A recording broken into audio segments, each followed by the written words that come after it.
Assalamualaikum warahmatullahi wabarakatuh. Perkenalkan, saya Siti Zalisa dengan NIM 2514120027 semester 1 dengan mata kuliah Pengantar Ekonomi Islam. Saya akan menjelaskan tentang hasil resumen saya dari bab 1 sampai dengan bab 14. Yang pertama itu bab 1 adalah tentang paradigma ekonomi Islam. Apa sih paradigma ekonomi Islam itu? Paradigma ekonomi Islam adalah gambaran menyeluruh yang menjelaskan konsep ekonomi Islam secara tepat dan mendasar dalam penggunaan dan pengelolaan sumber daya. Terus sumbernya itu terbagi menjadi dua. Pertama ada sumber nakli yaitu Al-Quran dan Sunnah. Terus ada sumber akli yaitu ijma dan kias. Dan ada 6 pola paradigma ekonomi Islam, yaitu pertama ada al-tauhid, keesaan Allah, yang kedua al-ubudiyah, pengabdian atau ibadah, yang ketiga mawarid al-tabi'i, yang keempat al-tawazun, keseimbangan, yang kelima kemaslahatan atau kebermanfaatan, dan yang terakhir adalah ilahi. Selanjutnya ada bab 2 yaitu tentang ruang lingkup ekonomi Islam. Istilahnya itu diambil dari al-iktisad al-islami, yang artinya pengetahuan tentang produksi, distribusi, dan konsumsi kekayaan sesuai dengan landasan syariat Islam yang berlandaskan Al-Quran, hadis, ijma, dan kias. Terus sistem ekonominya itu tidak netral, dia dipengaruhi oleh ideologi, di mana di dalamnya mengatur kepemilikan, pengelolaan, dan distribusi harta. Masalah ekonomi modern yaitu kegagalan pasar, dispartisasi kekayaan, krisis keuangan, dan sistem keuangan. Jadi solusi dari ekonomi Islamnya adalah mencegah ketidakseimbangan berbasis ilahi dan akhlak. Bab 3 tentang metodologi ekonomi Islam. Jadi metodologi itu adalah standar dalam membentuk ilmu, mencakup unsur worldview, pandangan hidup, sumber rujukan, objek, metode, dan prosedurnya. Terus sumber utamanya yaitu ada Al-Quran, hadis, dan dilengkapi dengan ijma dan kias. Dua pendekatan teknisnya yaitu ada islamisasi ilmu, yaitu mengintegrasikan konsep ekonomi dengan nilai Islam. Yang kedua ada legal fikih, di mana merumuskan praktik ekonomi berbasis hukum syariah. Ada bab 4 tentang ekonomi Islam dalam lintas sejarah, terbagi menjadi 4, yaitu pertama fase awal. Ekonomi dibahas oleh ulama fikih, filsuf, dan sufi. Awal akhirnya itu pada masa Rasulullah di Madinah. Langkah utamanya itu membangun modal sosial yaitu muhajirin ansar. Fokusnya itu pembangunan peradaban dan tatanan sosial. Terus ada fase pengembangan, di mana masa puncak perkembangan ilmiah, muncul banyak karya tentang perdagangan, etika, dan kebijakan ekonomi. Terus ada fase stagnasi, itu minimnya inovasi ekonomi. Terus mazhab menguat, fatwa bergantung otoritas mazhab. Pembaruan mulai muncul pada abad 19 sampai 20. Terus ada fase kebangkitan, di mana negara-negara muslim merdeka mencari sistem ekonomi alternatif dari kapitalisme dan komunisme. Periode kuartal kedua abad 20 itu tentang take off pemikiran ekonomi Islam. Ada tentang perbedaan sistem ekonomi Islam dan sistem ekonomi kapitalis. Sebelumnya kita harus tahu dulu sistem itu apa sih? Itu ada sistem ekonomi itu adalah mengatur hubungan ekonomi antar manusia dan lembaga dalam lintas negara atau masyarakat. Terus ekonomi kapitalis itu muncul setelah runtuhnya feodalis. Faktor produksi didominasi oleh swasta, terus barang dan jasa diproduksi untuk profit, tenaga kerja, komoditas yang diperjualbelikan, seluruh aktivitas ekonomi bergantung pada pasar. Kalau sistem ekonomi Islam itu yang berlandaskan syariat Islam, di mana aktivitas ekonomi itu adalah bagian dari ibadah dan tanggung jawab moral, serta mengatur produksi, distribusi, konsumsi sesuai dengan nilai halal haram dan kemaslahatan umat. Bab 6 itu kita membahas tentang perbandingan sistem ekonomi Islam dan sosialis. Ekonomi Islam itu berlandaskan worldview, di mana dunia sementara sedangkan akhirat adalah tujuan akhir. Basis agamanya itu aktivitas ekonominya adalah bagian dari ibadah, nilai dan moral itu halal, haram, dan adil. Kemaslahatan tujuannya itu adalah harmoni kepentingan individu dan sosial atau disebut dengan kesejahteraan bersama.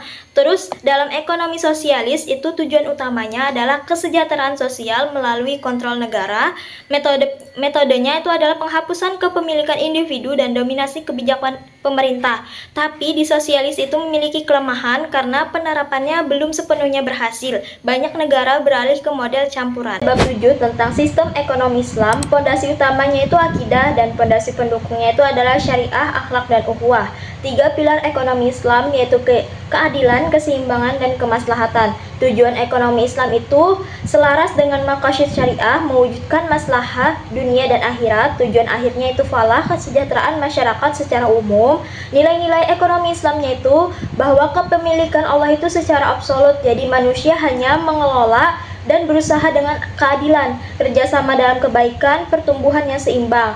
Prinsip dasarnya yaitu partisipasi sosial untuk kepentingan publik dan transaksi atas dasar kerjasama dan keadilan. Selanjutnya ada bab 8 tentang maqasid syariah sebagai tujuan ekonomi Islam. Dasarnya itu hak manusia berasal dari hak Allah. Ekonomi Islam itu berlandaskan rahmatan lil alamin, damai, adil, dan penuh kasih sayang.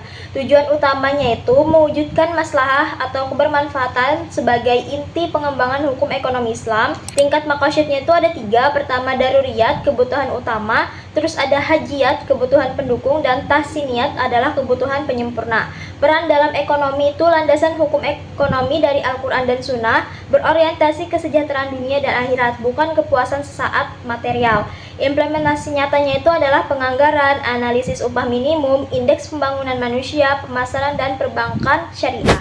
Bab 9 itu ada tentang perilaku ekonomi dalam perspektif Islam. Jadi ekonomi itu tidak terpisahkan dari manusia. Setiap aktivitas ekonomi itu memberi dampak langsung kepada manusia. Dalam Islam, manusia adalah faktor utama produksi, bahkan ketika teknologi telah menggantikan tenaga kerja.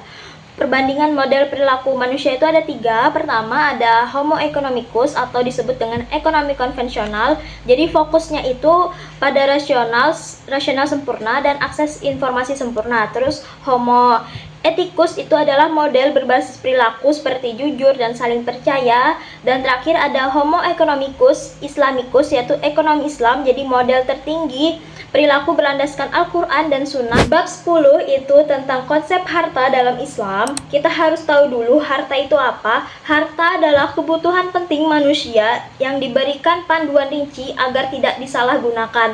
Harta adalah sesuatu yang bernilai legal, bisa dimiliki, disimpan, dan dimanfaatkan. Perbedaan pendapat ulama, menurut Hanafiyah, manfaat bukan harta, hanya kepemilikan atas manfaat. Terus menurut jumhur ulama, manfaat termasuk harta, nilai pada kegunaan bukan hanya zat. Jenis kepemilikan itu ada 3, bernama kepemilikan individu, yang kedua umum, dan yang ketiga kepemilikan negara. Etika penggunaan harta ada yang dilarang, jadi yang dilarang itu seperti israf, boros, tabzir, menghamburkan sia-sia, terus digunakan dengan maksiat. Terus yang dianjurkan itu seperti menunaikan zakat. Bab 11 itu ada larangan utama dalam ekonomi Islam. Pertama itu ada maizir atau judi, jadi secara terminologi itu adalah transaksi taruhan. Satu pihak menang, pihak lain rugi, hasil bergantung peristiwa di luar kendali. Hukumnya itu haram. Itu dijelaskan dalam Quran Surah Al-Baqarah ayat 219 dan Quran Surah Al-Maidah ayat 90. Terus yang kedua ada goror, ketidakpastian yang merugikan. Makna syariahnya itu transaksi tanpa kepastian objek, hasil, atau kemampuan serah terima. Bentuk-bentuk goror itu ada goror pada akad dan ada goror pada objek. Yang ketiga itu riba, tambahan yang batil. Istilah teknisnya itu tambahan dari modal atau pokok secara tidak sah. Jenis-jenisnya ada kelebihan dalam pertukaran barang sejenis, terus ada tambahan karena penundaan waktu pembayaran. Di bab 12 itu menjelaskan tentang peran pemerintah dalam kerangka ekonomi Islam. Jadi tugas utama pemerintah itu adalah mengawasi faktor kunci penggerak ekonomi, terus menghentikan muamalah yang diharamkan dan menetapkan harga jika diperlukan untuk keadilan, misalnya monopoli atau manipulasi harga. Bab 13 itu tentang kebijakan fiskal dan moneter. Kebijakan fiskal itu adalah arahan pemerintah melalui pendapatan pajak dan pengeluaran negara yang diwujudkan dalam APBN. Terus tujuan utamanya itu adalah stabilitas ekonomi. Fungsinya itu mengatasi defisit APBN dan masalah anggaran. Selanjutnya ada kebijakan moneter, itu tentang bank sentral mengatur uang beredar dan kredit, yaitu yang mempengaruhi aktivitas ekonomi. Tujuannya itu pertumbuhan ekonomi dan stabilitas harga. Di bab 14 itu ada peran masyarakat dalam ekonomi Islam. Yang pertama itu ada inisiasi dan kolaborasi, terus ada ziswab, zakat, infak, sedekah, terus ada pendidikan dan literasi seperti perguruan tinggi, pesantren, lembaga training itu untuk mencetak SDM berkualitas. Terus ada lembaga masyarakat lainnya seperti MUI, ICMI, Ormas, asosiasi.